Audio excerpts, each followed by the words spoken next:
Assalamualaikum warahmatullahi wabarakatuh. Perkenalkan, nama saya Muhammad Hidayatul Rahma. Saya dari Universitas Pahlawan Tuanku Tambusai. Saya berada di Fakultas Keguruan dan Ilmu Pendidikan, dan saya dari Prodi S1 PGSD. Baik, di pertemuan kali ini saya ingin membahas mengenai ide pokok dari kelas 3 SD, kurikulum merdeka. Apa itu ide pokok? Sebelumnya, adik-adik sekalian belum tahu kan apa itu ide pokok?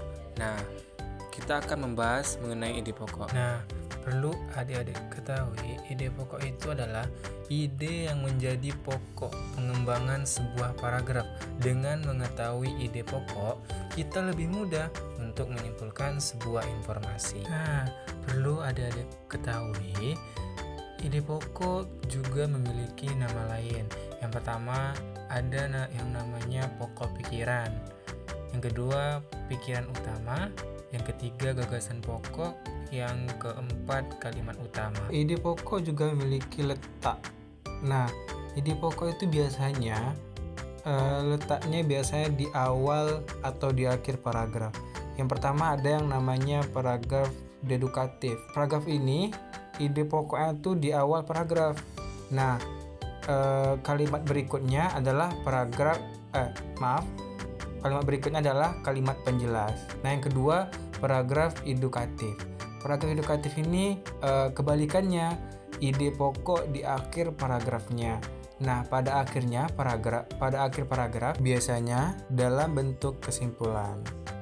Oke, berikut ada contoh paragraf edukatif.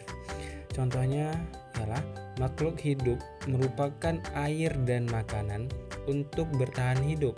Manusia yang tidak mendapatkan air dan makanan akan kehausan dan kelaparan. Selain itu, tubuh manusia sebagian besar terdiri atas air, sehingga air termasuk kebutuhan vital bagi manusia. Nah, setelah kakak baca contoh paragraf edukatif tadi, di mana letak paragraf dedukatif? Nah, benar sekali.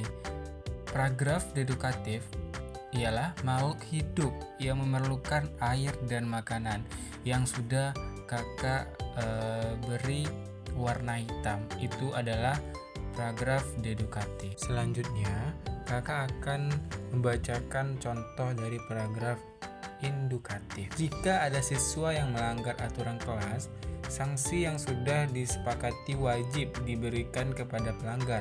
Aturan kelas mulai dari piket kebersihan, piket kelengkapan kelas, aturan kelakuan di dalam kelas, dan lainnya harus didukung oleh semua warga kelas. Oleh sebab itu, aturan kelas wajib ditaati oleh semua warga kelas. Nah, apakah adik-adik sudah tahu di mana letak paragraf edukatifnya? Nah, benar sekali, yaitu aturan kelas wajib ditaati oleh semua warga kelas. Nah, yang terakhir, cara menemukan ide pokok sebuah teks. Nah, yang pertama, kita harus membaca keseluruhan paragraf dengan cermat, adik-adik. Nah, yang kedua, tandai ide pokok dan info penting setiap paragraf.